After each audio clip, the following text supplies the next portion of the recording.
Okay, everybody. Thanks for joining. I hope we see more faces before the end of the session, but I wanted to get started because an hour goes really fast.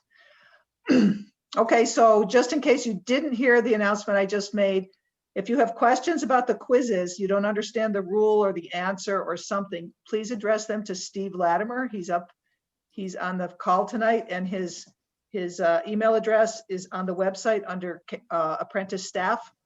So just shoot him an email and he will gladly answer all your questions and concerns. And I also just put it on the chat room just now if you need to look it up. Okay, perfect.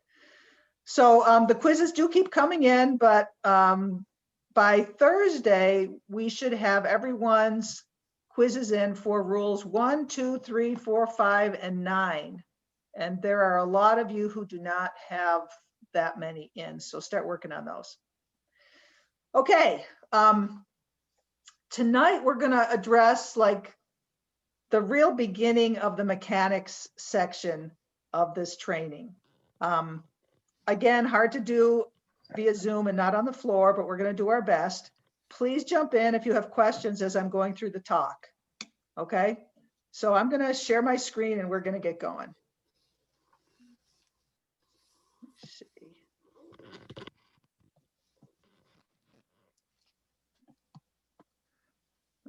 Slideshow.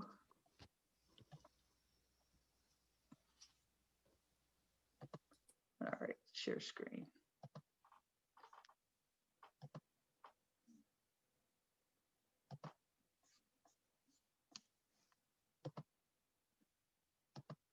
All right, can everybody see that?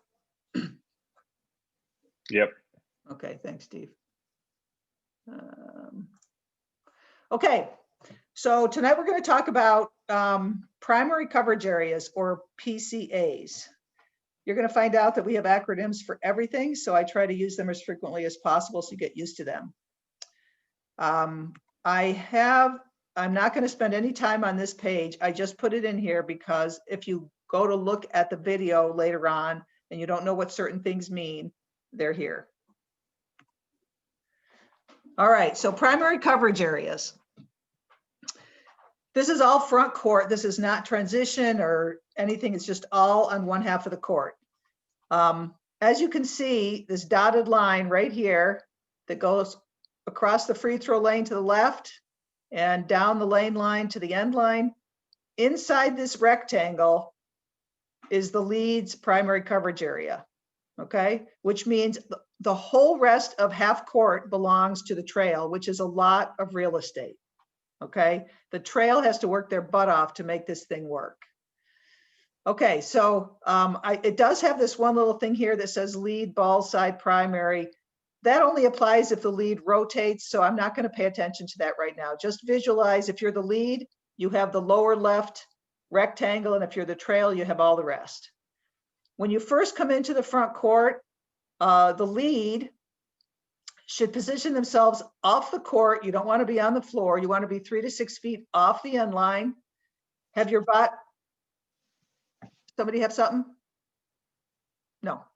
Have your body at a 45-degree angle like this red line is. So your shoulders should be lined up with this red line. Okay? That gives you the best vision of your primary area. Okay? If the ball comes down your half of the floor, the lead here, if your ball comes down the left side of the floor in this picture, then you want to be as wide as the ball is. So if the ball's coming down the sideline, you want to be out wide. And if the ball's coming down, like here, you want to be a step in, okay? If the ball's coming down the other side of the floor, the trail side, you want to go to what I call close down, which is right here, one step outside the lane line, okay? As the lead, we never want to be stuck under the basket in the lane extended, okay? We want to move on the left side, and if we have to go across, we want to get across quickly and move to the right side. Okay, the trail needs to stay trailing the players, so there shouldn't be players back here if the trail's already up here. The trail and the lead want to box in the players so that they can see all of them. Okay, typically the trail is going to be around the 28-foot line, which is a little hash mark around here. but it really depends on what the ball is doing if they're running a spread offense. So there's really no starting place for the trail other than making sure the players are boxed in. The basic movement for both the lead and the trail can be summarized in a couple words. The lead wants to mirror the ball. So once you get to your primary position when the ball first crosses the floor, you want to go back and forth as the ball goes back and forth without looking at the ball unless the ball's in your area. So most of the time, if the ball's up here, you want to keep it in your periphery and mirror it while you're refereeing things that are in your primary area. Okay, so mirror the ball, that's the key phrase for the lead. For the trail, the key phrase is work the arc.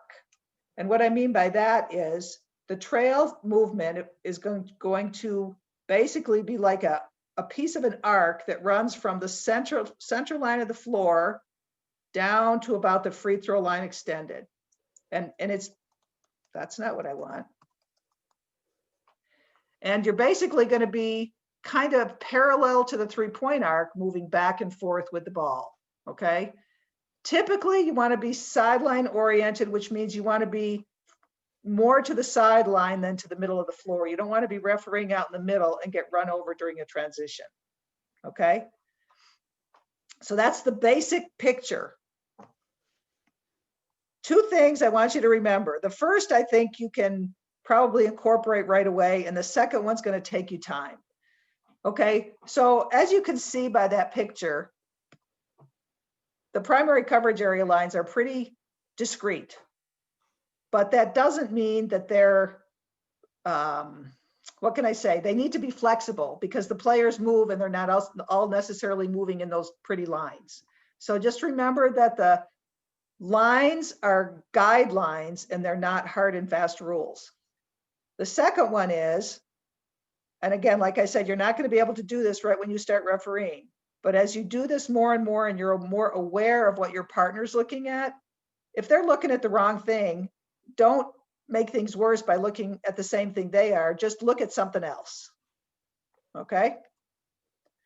All right, so I have a video here. I think I need to stop a share, and then I need to start a share. Don't forget to turn on the sound. That would be useful, wouldn't it? Yes, it would. All right, make sure you jump in if you cannot hear the sound. This first one actually doesn't have sound, so I think we're okay. All right, share screen right here. Can you see that? Yeah. All right. Okay, so it's just going to run through a video with no sound, and I'm just going to talk with you through it. Come on. Start up. There we go. Okay, basic coverage. You see the lines? Those are the same lines I just drew. This is the trail back here. This is the lead on the end line. So theoretically, the trail covers everything in this yellow box and the lead covers everything else.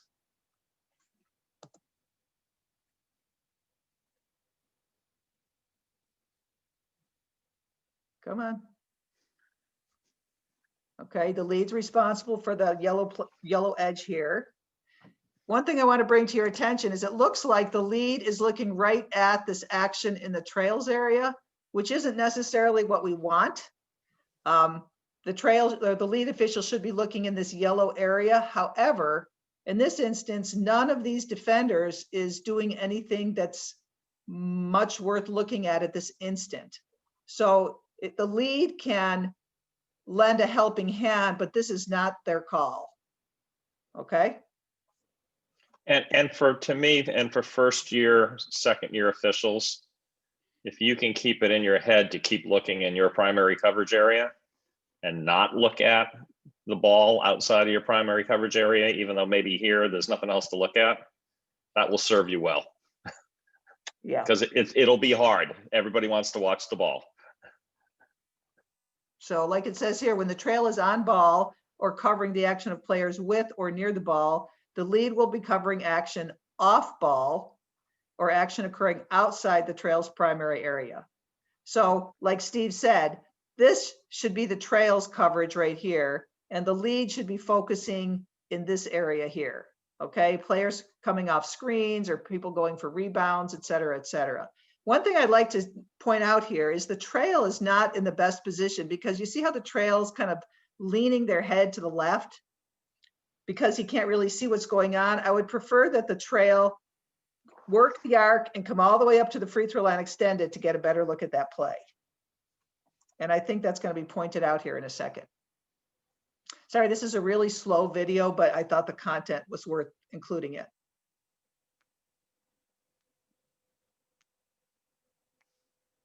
There we go. So the trail's on the ball. While the lead is off the ball.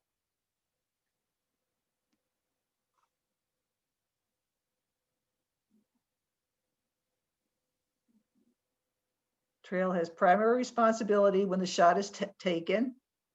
As the shot is taken, he should step down to the free throw lane extended to get a better look and prepare for rebounding. And you're going to see right there that the trail should be down on this yellow line somewhere to get a better look at not only the shot, but at the potential rebounding action instead of leaning. And nobody cares what's happening to the ball right now. You're looking at players, right? Correct. Correct. You don't have your head up in the air looking at the ball. And I think this is the biggest, the only other takeaway from this video is that, yes, when we transition to the other side of the floor, the old lead becomes the new trail out by the 28-foot line, and the old trail becomes the new lead down at the end line. Okay? That's the essence of that video. All right, let me kill it. Go back to my PowerPoint. All right. This switching back and forth between screens is kind of a pain, but I can't come up with a better way. Okay, are we all here? Lead coverage, ball and leads primary. So I drew this red line to emphasize that the leads area is this in the box. Now, I don't want you to always think that the lead is going to be like on the left side of the end line and the trail is always going to be on the table side over here. I mean, if the lead ends up, because of how the play works out, to be on the right side here, then his or her box becomes the flip side of what it is now. Okay, I hope that makes sense to everybody. So in this case, there's a ball out at player number 1, a pass into the lead's primary coverage area. That means the lead's primary responsibility is this ball action right here. Okay, this offensive player, this defender. You're gonna hear from me and 1,000 other people to referee the defense. So when you're refereeing this action here, you don't want to be staring at the ball handler. You need to know what the defender is doing. So I try to tell people, give like 60%, 70% of your focus to the defender and the rest to the offensive player. The reason being that if there's a foul, it's important to know what the defender's motion is before the foul. So I'm just planting that in your brains. So the lead's refereeing this matchup, okay? Technically, these number 3s are also in his or her. I keep saying his, and it's not because I have anything against her. That's just how it comes out of my mouth, so I apologize.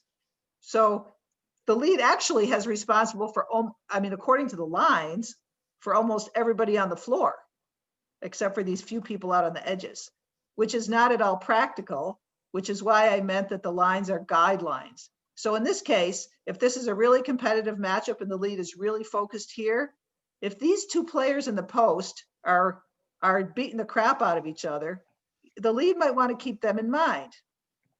For you guys, for where you are, I would like you to watch these players out here, okay, as they crash the boards for a rebound, okay? Even though they're not technically in your primary area, you've got nothing else to look at, so you're going to look at this because you know the lead is not.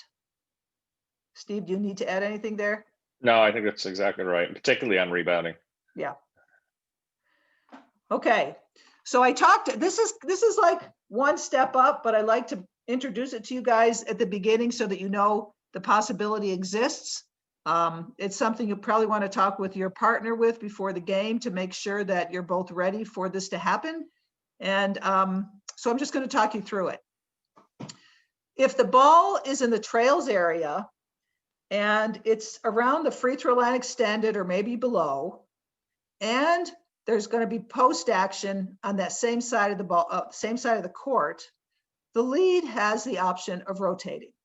So it shows here lead is going from left to right, maybe. Lead is going from left to right, okay? Now, there's a couple of things to remember. So that's when you would do it. When the lead does come across, the lead wants to come over quickly and not get stuck in this lane extended. And as the lead comes across, they still need to remember that this is their primary coverage area. So when you come across as the lead, you need to keep your eyes and shoulders pointed towards here. And then when you set up here, turn yourself to a 45 degree the opposite way so that you're looking the way this cone is showing, okay? So your shoulders are like 45 degrees this way. Okay, so that's how you do it. Now, if you get over here and there's no action in the post and the play swings back around, then you have to go back because this is always your area, no matter what. Okay, the reason why you might want to come across is so you can see the play better. And so you're closer to the play and it's more believable when you make a call. Okay, in this instance though, just look what you have. You have a screener. 5 is setting a screen on 4. So that you have to watch that because trail's on the ball out here. So you have to be able to referee that screen and you have to be able to referee this player coming for a pass and maybe having another defender. There's a lot for you to cover. Okay, so you need to get in the best place to see most of it. And I tell this all the time to apprentices that the lower levels of basketball officiating are the hardest. The higher up you go, you're going to know after a short while that this team likes to run this screen. And so, sure, you just go over here, you're expecting it, it comes, you're in great position. With little kids, you don't know what they're going to do or when they're going to do it. So they're much less predictable. And you might want to play it square up and just stay over on this side unless you really, really, really need to rotate. But I just wanted to throw that out because it's going to happen. And your partners might do it, and I don't want you to be surprised. Okay, trail. So here we are again. Red box is leads, trail has everything else. There's a matchup way over here in the trails area, and it's competitive. So the trail wants to move towards it, okay? So that they can see, so that the trail can see through the play. This is called an open angle because you can see between the offensive player and the defensive player. And if there's any shenanigans, slapping, whatever, you're going to be able to see it, okay? So since this is competitive, the trail is going to be really aggressive and come out to get this look, okay? If this is not as aggressive and one is just dribbling the ball happily here and the whole defense is in this packed in zone, the trail doesn't need to come quite out quite so far because there might be other things the trail needs to help with. Okay, so when you do come over, make sure you take a step back towards midcourt and not straight at the play, because if you come straight at the play, you risk getting run over, getting in a passing lane or causing some interfering with the offense, and you don't want to do that, okay? So if these two players were way back here and you were trying to officiate them, you might have to step into the back court to get that look. It's okay. You just have to go to where you can referee the play. Okay. So now if the ball goes from here down into the leads primary coverage area, you don't want to hang out here. And I know you're all going to do this. You don't want to hang out here and keep refereeing it. You want to go counterintuitively. You want to go back. You want to work the arc backwards to around the free throw line extended so you can referee the weak side. Okay, so ball goes in here, you're coming back. Ball comes back up high, you're going to move back up. Work the arc. Okay. I almost didn't put the slide in here, but I left it in because I just wanted to illustrate to you what inside out versus outside in looks were. Okay. So what it means when you referee outside in, you're closer to the sideline and you're like where this big red don't do this. This is refereeing from the outside in. You're outside the players, you're refereeing towards the inside of the court. Okay. If you were over here and refereeing through them this way, you would be refereeing inside out. So you're inside and refereeing out towards the sideline. The position that I want you to try to be in 99% of the time is where it says where this big red thing is. I want you to be looking from the outside in. That keeps you off the middle of the floor, if possible, so you don't get run over in transition. But just so you know what this slide's about, there are moments, and they're rare, but there are moments, let's say trail is out here because they're refereeing this competitive matchup way over here. And all of a sudden there's a pass to right in front of the trail. Now where the trail is standing right there, all they see is the offensive player's back and they have no idea what the defender's doing. There's no open look. So if there's going to be a quick shot, it might, in this one instance, be okay to take one quick step to see, like, is it a 2-3, whatever, before moving back. Okay. So in this one instance, yeah, you're going to be inside looking out, and I will say, okay. But if there's any way that you can get down to this big red, do not go here place, I want you to go there. Okay.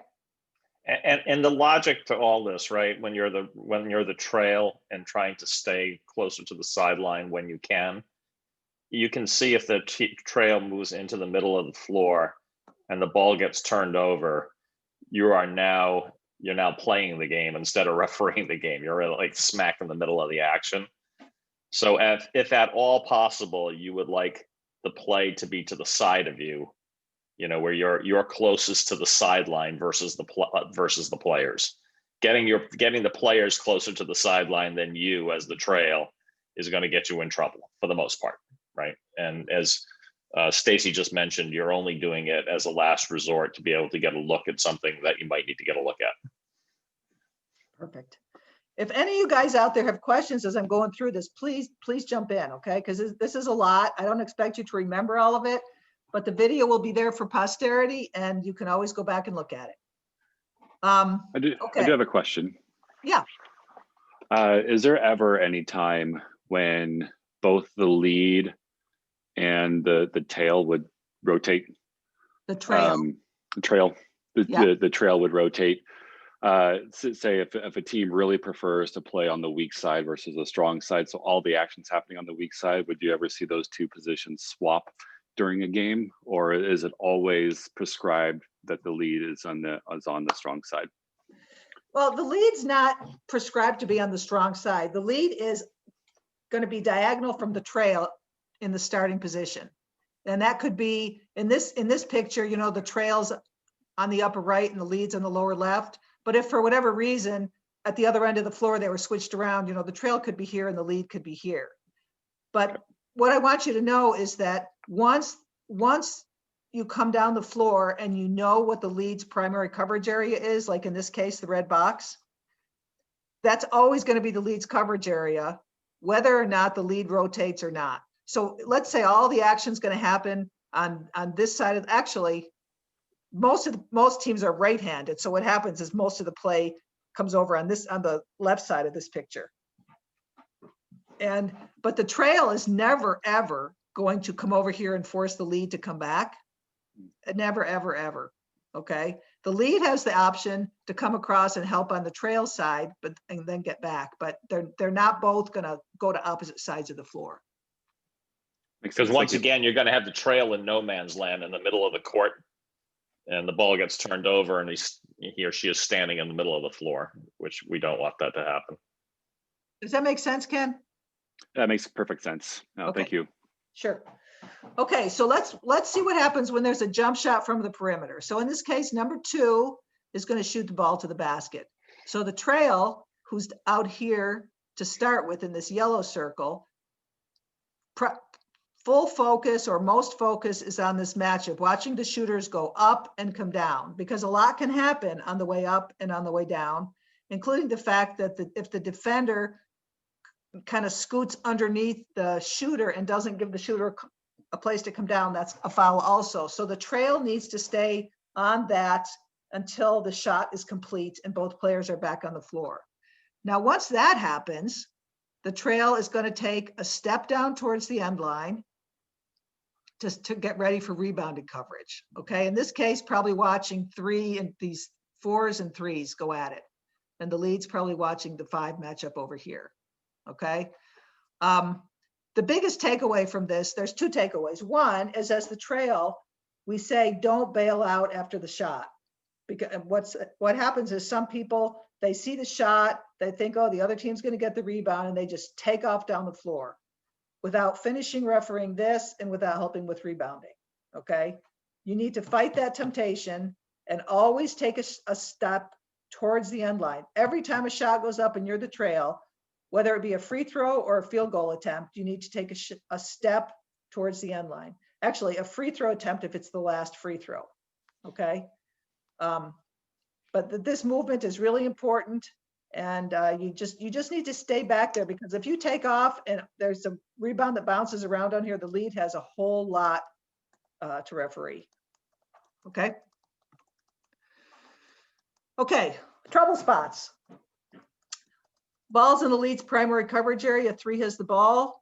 They curl away, spin away. We've all seen this move that players make. Okay. And then 2 reaches in to try to swat at the ball. So technically, this is all in the lead's primary coverage area. Again, this is what I mean by flexible lines. So the lead's refereeing this matchup, and then the spin move happens, and all he can see is the back of the defender. Okay. The trail needs to recognize that this might be happening and take a step in towards the play so he or she can see if a foul occurs from the backside. Okay, the lead can't see that. And if the trail does see that, it's always nice to what we call close down, which means when you call the foul, don't stand way out here far away from the play and make it unbelievable. You want to take a step towards the action to show that you really are certain of the call. It just makes you look more certain, even if you really still have no idea what you're doing because you're so new. Okay. I think I have 2 more of these trouble areas. Okay, so in this case, the lead decides to rotate. Okay, as you can see, the ball's here with number 1. So the ball's at the free throw line extended or slightly inside, and there's post play. So this is not a bad decision for the lead to come across. Okay. Okay, so the lead comes across, and then what happens? There's a skip pass, boing, all the way across. And now the lead's over here trying to referee posts, so they aren't going to get the ball. And this guy puts up a quick shot. So there's no way the lead is going to know if that's a 2 or a 3, or if he gets fouled or anything. If this is like a pass and a pop for a shot, the only person who can help here is the trail. Now, I don't want you guys to think as trails that you can referee the whole floor. It's only in certain situations. And again, you're not going to know what these situations are until you've been on the floor for a while. You're not going to recognize them. So again, this is for the back of your brain, but just something to be aware of, that if the lead's in a place where there's no way that he can pick that up, then the trail might have to come in and make the call. Okay. Now, if the pass goes over here and this player starts dribbling around and not doing anything, absolutely, the lead needs to hustle back here and pick up this action, and everybody's all happy and the way we should be. Okay. So, Stacy, would you agree that this lead rotation to the strong side is kind of refereeing 201 or 301? Yes, that yes. that if you didn't do it one time in your first year of refereeing, that would be perfectly be okay. And it's kind of as you get more comfortable with your game, something that you can add to your, to your skills. Absolutely. And like I said, rotating over is only reasonable if you understand the tendencies of the offensive team. And the players you're going to be refereeing initially do not have tendencies. They just are all over the place. So as Steve said, you're probably not going to see this rotation at all. Okay. But if you can make it through your first year and only call things in your primary coverage areas and not constantly watch the ball, I will give you an A+. But nobody ever really does that because it just takes us a while as basketball fans to be able to be disciplined like that. Okay. So I'm going to skip over this last one and move on to a couple of videos. All right. Now these ones do have audio. So Steve, please let me know if you don't hear it. All right. These are the same ones I used previously. I mean, for another talk, you'll recognize them, Steve. All right, so share screen, optimize for that, share sound. I got it. I think we're all over this one. Okay, so this is going to start out with a play and no sound, and then there's going to be somebody talking you through the positioning of the trail and the lead. Okay, so you can see the trails closest to the camera and the leads opposite. We got some action. There's eventually going to be a foul. But the voiceover here is really, really good. So pay attention to it. Now let's look at a two-person game and the actions of the crew. Let's focus on the trail in this situation.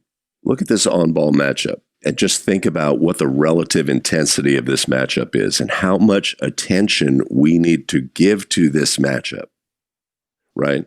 Team has brought the ball into the front court. They're initiating their offensive action. If we have a low-intensity matchup here as trail, that gives us the opportunity to officiate additional action and see what's going to happen next. Ball goes to the wing. This is our on-ball matchup. How would we describe the intensity of this matchup? Not much going on. Kick back out. Notice how the trail, since we have a low-intensity matchup here, the trail maintains his attention on the ball, on the player who just had the ball, who's cutting. And we have screening action in the trail's primary off ball. Body position, open to the court. Since this matchup doesn't require a lot of attention, gives us freedom to officiate off ball. Determines this screening action is legal. Now resumes attention on ball. The ball goes into the lead's primary. What do we expect the trail to do? Step down. Step down for rebounding action. So you can see through the players. All the players are basically positioned north to south here, right? Need to see between these players. Between these players and between these players. And that can be accomplished by stepping down. Free throw line extended would be expected. Free throw line extended. See how it is open look on this play? Perfect position as trail for rebounding action. Players are competing. All right, we got arm contact by the defender, called by the trail. Love it. All right, now let's look at the lead. So we've got post-action opposite. What's the relative importance of this matchup, this matchup? These are freezing cold competitively. This post-action is our matchup of interest. So it looks like lead is willing to come across and work strong side as lead, but then it dissipates, right? Once the ball is swung here and kicked back out on top, the intensity of that post matchup dissipates. So we back out. Note, open body position, open to the court. Could be a little bit better. We had screening action here. We are potentially going to have screening action here. Need to be aware of this. Not there, right? We had another possible screening action here. But note the body position mirroring the ball. When the ball went from here to here to here, and now to here, mirroring the ball as lead. Obtaining an open look on the play. Maintaining an open look on the play. Lead, looking for the point of contact. Properly indicating a three-point try. Staying with the shooter, up, down, and a little bit more. Then officiating rebounding action.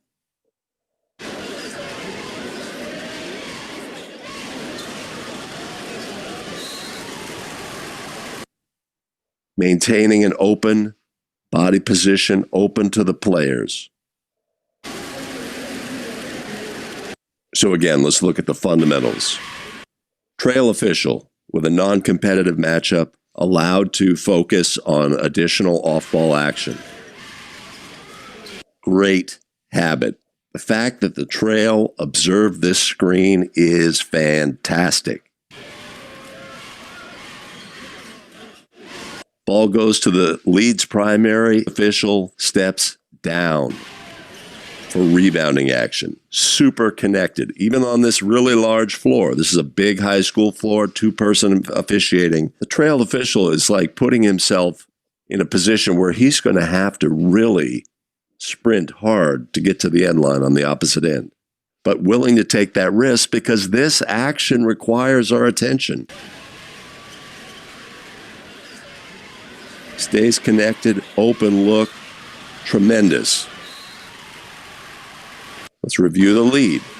Mirroring ball position, focused on competitive matchups, recognizing players in their primary coverage area, on-ball matchup, has obtained and then maintains an open look, stays with a shooter, up, down, and a little bit more, then focuses on rebounding action. Keeps a wide angle, open look on play, has bodies on rebounding, dead ball, stays open to the players. You could run this whole class on that one clip. Yeah, pretty much. What a great clip. Does anybody have any questions about that? Because that's the good refereeing clip. I'm going to show you another one that's not as clean, just to show you what the difference is. The call that he made in the key, that was actually the lead referee's call, but did the trail call it because the lead didn't really have a good look? Typically, yeah, that was right inside the red line, right? For what's the leads and what's the trails.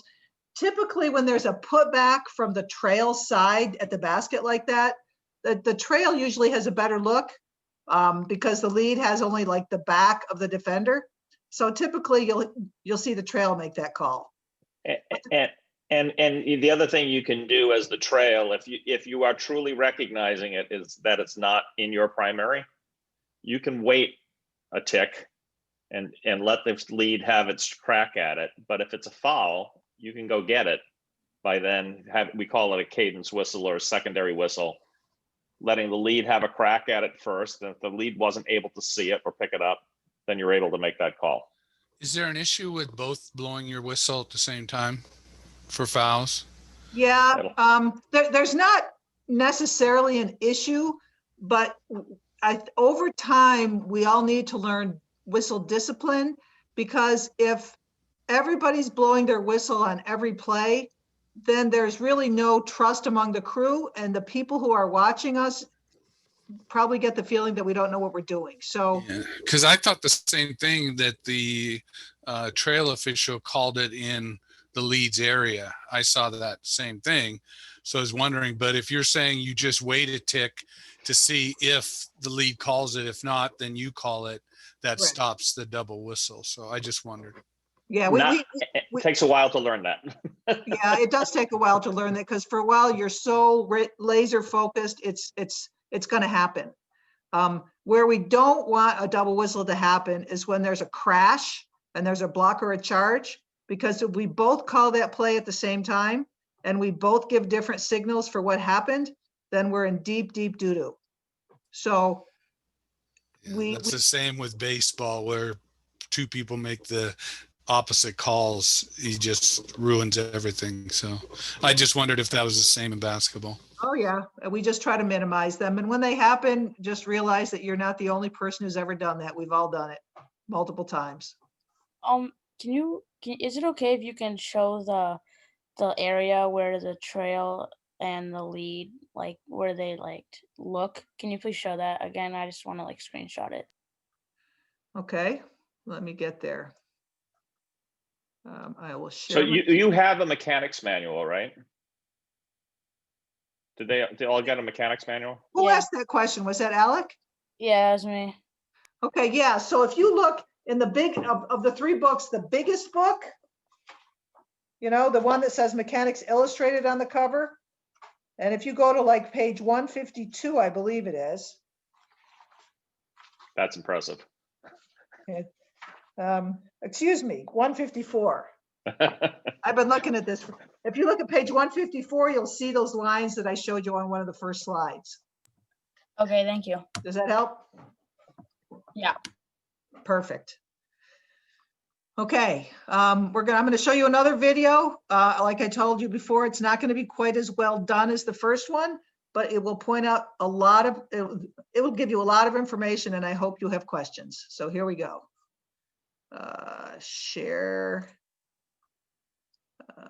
Okay, those are there right here.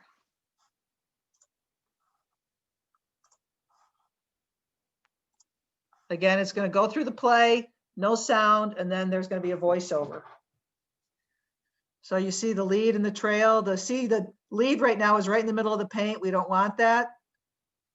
But here we go. Just let it roll.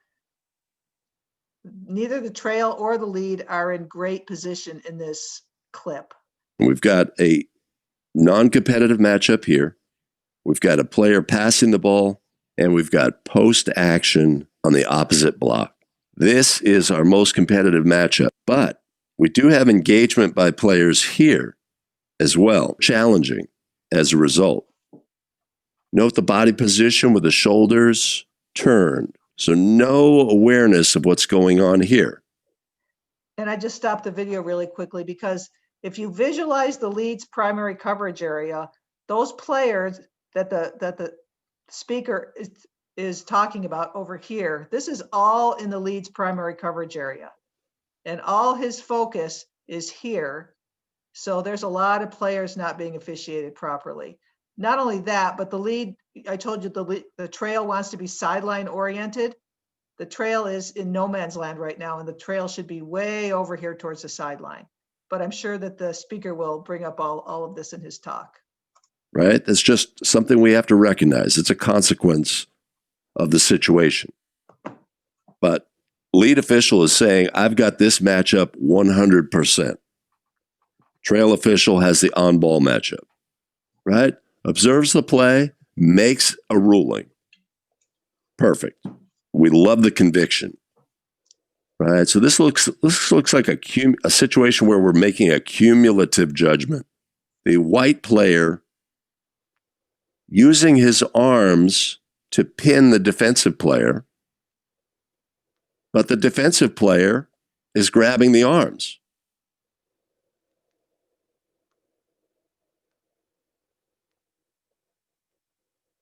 But they are engaged, right? So we're grabbing both ways. Right arm by white, left arm by black. We're in the third period. We would have assumed that this action was cleaned up previously, but it hasn't been.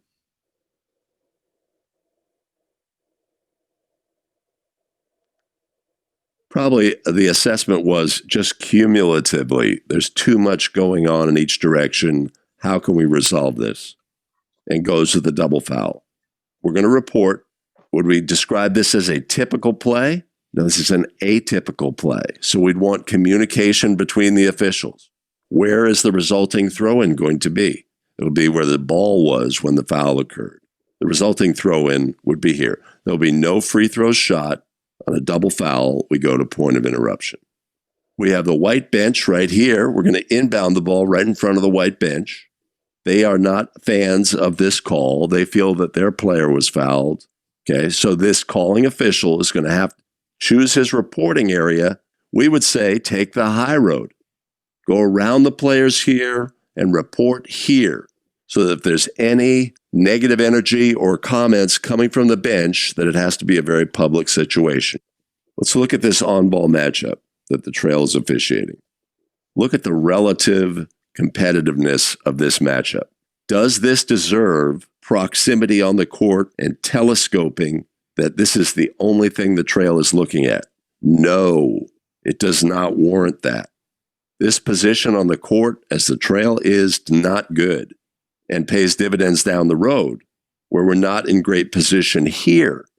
So we've got unofficiated players here because of the way that the crew is focused. And we've got an I formation. Trail, in this instance, we'd expect them to be here, 28-foot line, open look on the play, and able to, with body position, open to the players. But now we have out of position, not open to the players. So this official's looking here, this official's looking here. There's nothing we can't see off ball. Now, two-person mechanics, it's the Wild West. We cannot see all the action. That's a given. But we want to be in the best position possible, right? So this screening action here is unofficiated. This is obviously not part of the clip, but we have no chance. If something, if we had an elbow by the screener and this kid ends up with a bloody nose, we cannot see that. And that's related to our position, right, our fundamentals. This initial position here leaves us out of position here. And then ultimately when the ball is passed here, we're out of position for that as well. If we were here for this action with a body open to the court, we'd have a better position to be aware of this action and could position adjust to have an open look on this play when the player receives the ball. We end up with a Trail official who is at the volleyball intersection, which is almost always a bad place to be as Trail. Positives. Lead official recognizes this is the matchup that needs attention, and that's fantastic. There's a lot of cumulative action going on. It's not what we would expect in the third period, the end of the third period in a game. We would have thought that the way we've approached the game had cleaned this action up, but it is what it is. Ruling comes, and the ruling is decisive. Fantastic, right? I have a foul. I have a double foul. He's making the proper move around the players here, knowing that this is harm's way over here. This is fantastic. Right? So a lot of positives. Room for improvement. Trail position here, not good.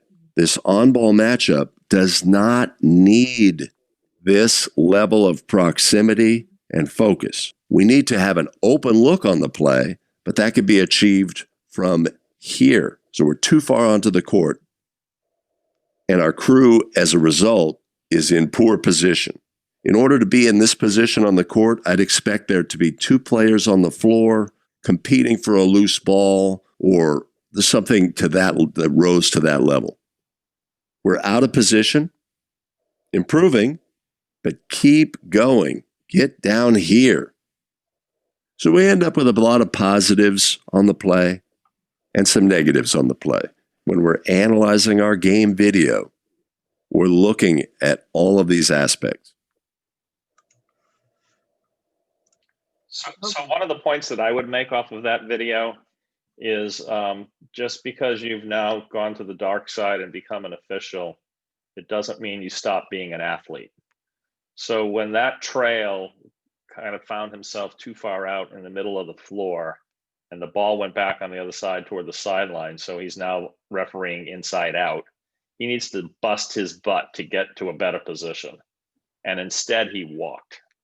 Right? So there's going to be plenty of opportunity for us to be athletic out there. You can't be sprinting from one place to the other all the time because it's going to be obvious you're out of position. But there are going to be times when you're going to need to work to get to a position that will allow you to see the play.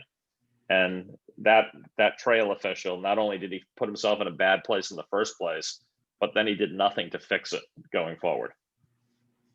Right. And as I mentioned early in the talk, when I said both the lead and the trail should keep their shoulders at a 45-degree angle to the end line.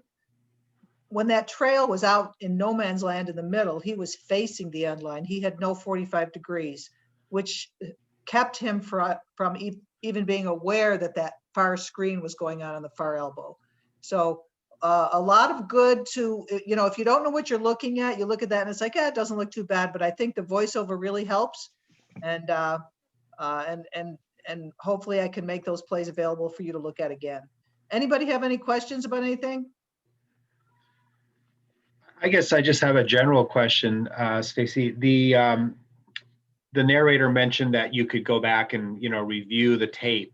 Is that something that you guys do periodically, and do coaches provide that to you, or does the association provide that to you so you can self-critique or self-study, or maybe even look at other games and learn from others' mistakes?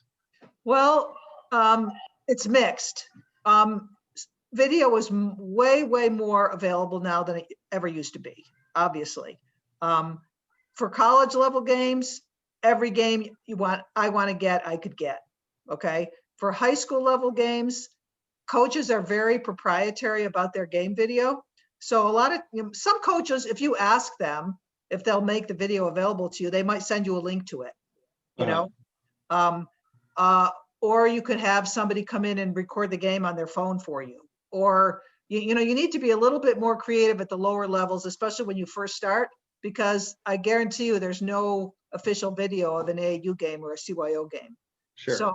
So it's just something that, talk with your partners, find out if there's a way, if they know the coach, if there's some hookup, but there's no official way to get this kind of video until you get up to high school for sure. Right. And then you just probably need to get access to Huddle or something so you can see that. Oftentimes it's Huddle. Yeah. That would be great. But, on the flip side, even if you can't, observing your own video is the best, because when I first looked at myself on video, I couldn't believe how bad I looked. I thought I was being this professional referee out there and I was doing all this good stuff. And then I looked at myself and just little stuff. It was, I kept bouncing the ball when I was waiting to administer a throw in, or, annoying things. Mm-hmm. So it's always best to watch your own. But if all you can do is go out on the web and watch stuff like what I'm showing you, and you can see kind of how it's done correctly or incorrectly, that's at least a start. Yeah. And then I think the biggest thing I've taken away from today is don't be a ball watcher. Those two last guys were ball watchers, and you got to be looking at your area. And that's a revelation for me. I never really thought of it that way, because I've watched the game the same way for 50 years. So yes, obviously that's going to take some time to get used to. Yeah, good luck with that concept. It will take a little time. Yeah. Anybody else? I got a couple more things for you. Okay. So here we are with this. So we did this. Come on. Where's my next page? There we go. Drives to the basket. Easy things to remember. If the ball comes out of the trails area, which is going to happen most of the time on these types of plays, the trail needs to officiate the primary defender. That is the person who's assigned or initially guarding the dribbler, okay? The lead officiates secondary defenders. So again, this kind of flies in the face of, well, the lead has their primary coverage area and the trail has theirs. On drives to the basket, these are the rules, okay? So I got a couple videos for this as well. Share screen. Again, they're going to have voiceover, so listen closely.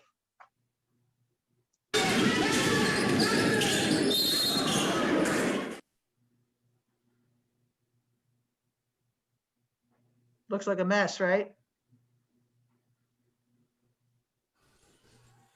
Connected as trail. Primary defender is beaten. The trail on this is Stay the with guy the- who So talks this these videos through.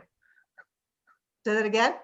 The trail is the guy who is talking these videos, who puts these things together. This is the guy who runs the Better Officials. Yep, yep. Okay, so right here, this is the ball handler, this is the primary defender, and anybody else in white is a secondary defender. So the trail has this guy, and the lead has anybody else that might participate in this play. defender belongs to the lead, the secondary defender. But the trail needs to stay connected and have the backside defender.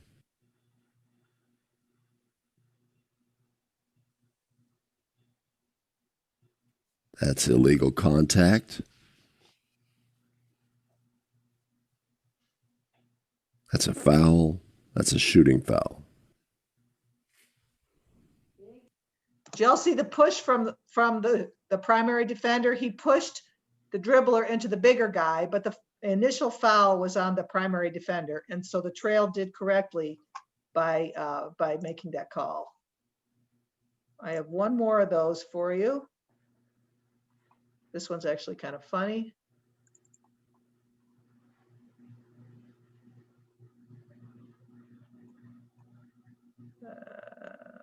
Where's my screen share?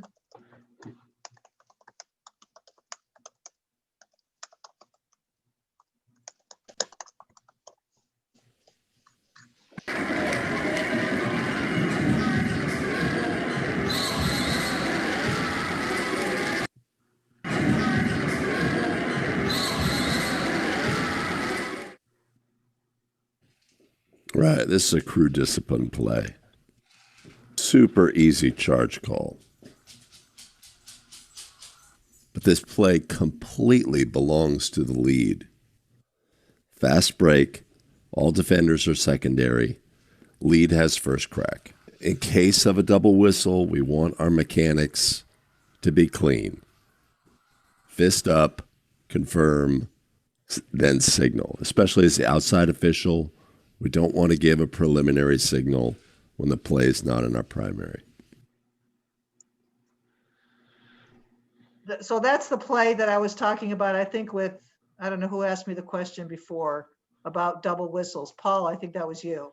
That's the play you don't want to have when both officials have a whistle and one has a block and one has a charge. All right. Oh, what happened to my share? Let me try this again. Share. Bear with me, we're almost to the end.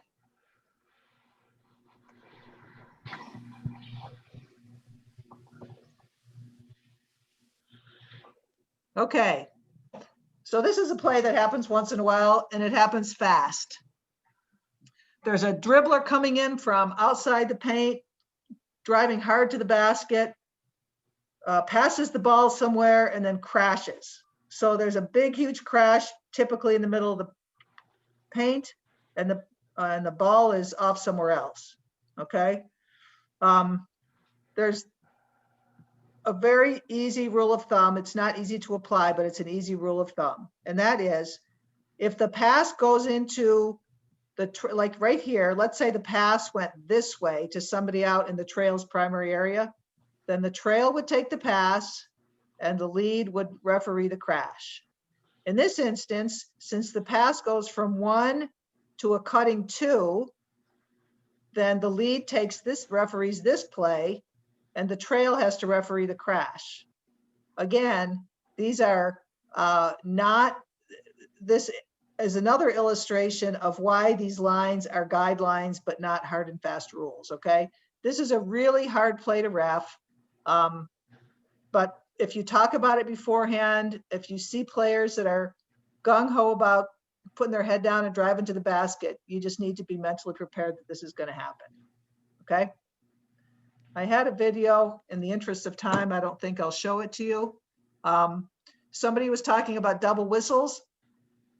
If they do happen, don't go all crazy. If they happen, okay? Typically, you're probably going to want to look at your partner. The the less experienced you are at this, this whole understand where the play originated, understand primary areas, you're probably just going to have a blank in your head. So it doesn't hurt for you to approach your partner and just figure out what whistle should be the one that gets reported. Okay. As time goes on, you're going to be able to stand there and be calm, cool, and collected and figure out where did the play originate, whose primary coverage area was it in, and have the right official make the call. And you can do that as time goes on. You'll be able to do that without coming together. But for you, where you are going to be, if there's a double whistle, you probably want to have a quick conversation with your partner and figure out what the play is going to be on the floor. Okay, a couple really quick things. I didn't talk about this, but I should have earlier. Sideline coverage. Who calls the ball out of bounds on what lines? So here's the lead, here's the trail. In the front court, let's just look at this right-hand side. The lead is responsible for balls that go out of bounds on the end line and on their sideline. For the trail, they're responsible for their sideline and any over and back calls that could happen along the half court line. Okay, easy peasy. That doesn't mean that you can't ask for help. If you really don't see a play, you ask your partner for help. If they don't see it, then you just go to a held ball. 3-point shot coverage. Again, here's the magic red lines.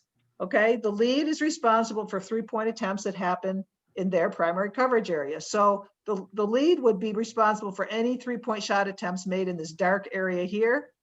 And the trail would be responsible for everything else. Okay, when things happen right at this intersection here, it's tough. And if the lead marks it and the trail, if both officials mark it, I would say let the trail take it. And as the lead, just give it to the trail so you can referee some rebounding. Okay.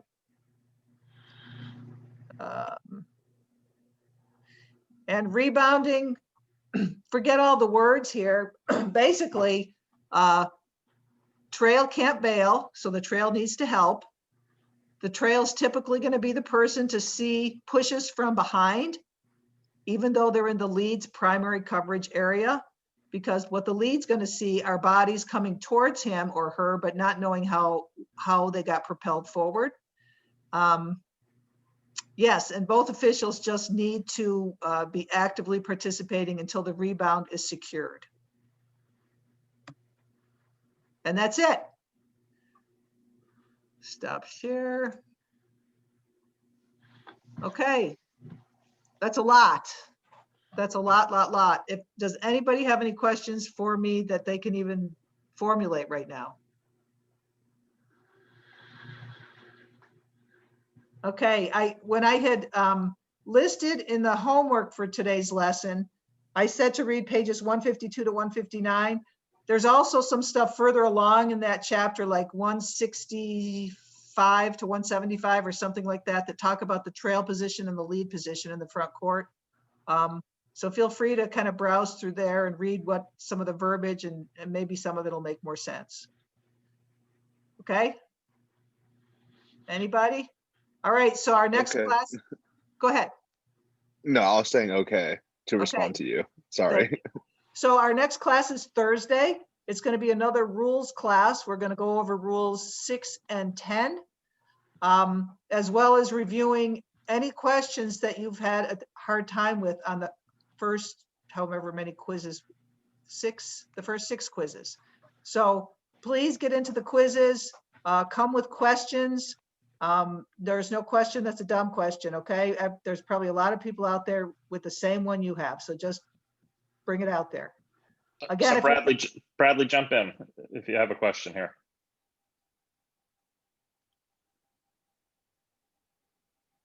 Bradley? You're muted. Nobody has a question. Oh, okay. I've got his chat question. He didn't have a real question. What was the chat question? He wants to know if we have to shave for the games. At some point, yes. Yeah. That'll be a high-class problem. Yeah. I have a question. Yeah. What are the quizzes we have to have finished?